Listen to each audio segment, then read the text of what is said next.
আসিয়ার সঙ্গে সেই রাতে যা ঘটেছিল, মায়ের হৃদয় বিদারক সেই বর্ণনা। মাগুরার শিশু আসিয়ার মর্মান্তিক মৃত্যু নিয়ে তার মা হৃদয় বিদারক বিবরণ দিয়েছেন।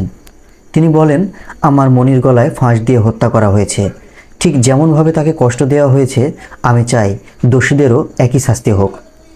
তিনি দোষীদের কঠোর শাস্তির দাবি জানিয়ে বলেন, আমি দেখতে চাই ওদেরও যেন ব্লেড দিয়ে কাটা হয়, ওদেরও যেন ফাঁসিতে ঝোলানো হয়।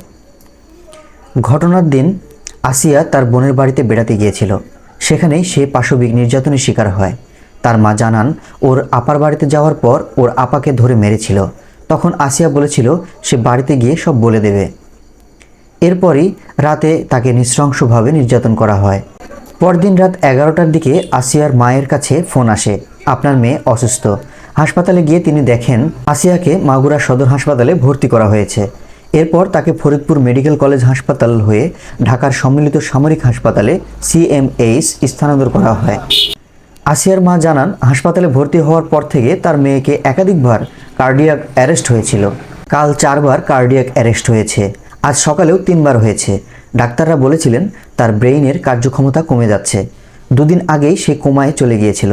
শেষ পর্যন্ত গতকাল রাতে সে আমাদের ছেড়ে চলে গেছে।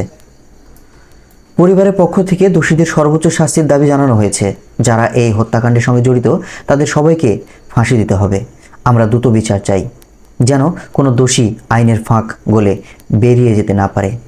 এই পাশবিক ঘটনার পর দেশ জুড়ে বিক্ষোভ ছড়িয়ে পড়েছে। বিভিন্ন মানবাধিকার সংস্থা ও নাগরিক সমাজের প্রতিনিধিরা দোষীদের দ্রুত দৃষ্টান্তমূলক শাস্তির দাবিতে আন্দোলন করছে। সরকার আশ্বাস দিয়েছে যে এই মামলায় কোনো ধরনের বিলম্ব হবে না এবং বিচার দ্রুত সম্পন্ন করা হবে। সত্যি এটি একটি হৃদয় বিদারক ঘটনা। আমরা দোষীদের বিরুদ্ধে সর্বোচ্চ শাস্তির ব্যবস্থা দেখতে চাই, যেন তাদেরকে ফাঁসিতে ঝোলানো হয়।